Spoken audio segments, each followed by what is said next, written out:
अस्सलाम वालेकुम नाजरीन, मैं हूं आपका मेज़बान रफ़ीक कामरान और आप देख रहे हैं अल अमन न्यूज़।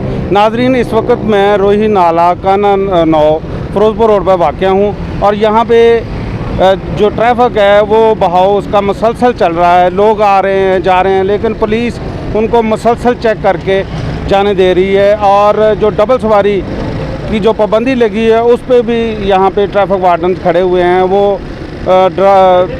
उनके चालान कर रहे हैं। तो आइए हम आपको बताते हैं कि लोग किस तरह सफ़र कर रहे हैं और किस तरह पुलिस जो है वो इनको रोक के चेक करके जाने दे रही है। सर्विस मुलाजम है, ये ड्यूटियां छुट्टियां नहीं सानू मिलियां तो ਅਸੀਂ किथे जाइए की करिए। आपको छुट्टियां नहीं मिली? नहीं मिलियां छुट्टियां सानू। हुकूमत ने किसी किस्म की कोई साडा ना कुछ नहीं कीता। 100 200 किराया ला के जाने ड्यूटियां करने पे ਅਸੀਂ ਤੇ ਕਿਤੋਂ ਬੱਚਿਆਂ ਨੂੰ ਖਵਾਈਏ ਤੇ ਕੀ ਕਰੀਏ ਅਸੀਂ।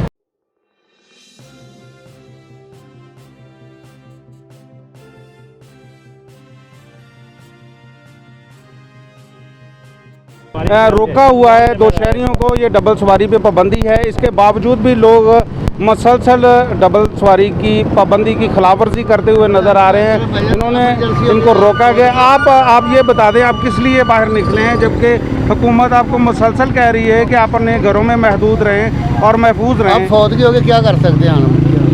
जब अभी का फ़ोन आया कि फौत हो गया है, डबल सवारी पे पाबंदी भी है। तो किस चीज़ पर जाएँ? ये आपने सोचे ना आप, हाँ। क्योंकि ये कोई पैदल तो जा सकते हैं, गाड़ियाँ भी बंद है, बहुत बड़ी मोटरसाइकिल भी आफत आई हुई है हमारे मुल्क में।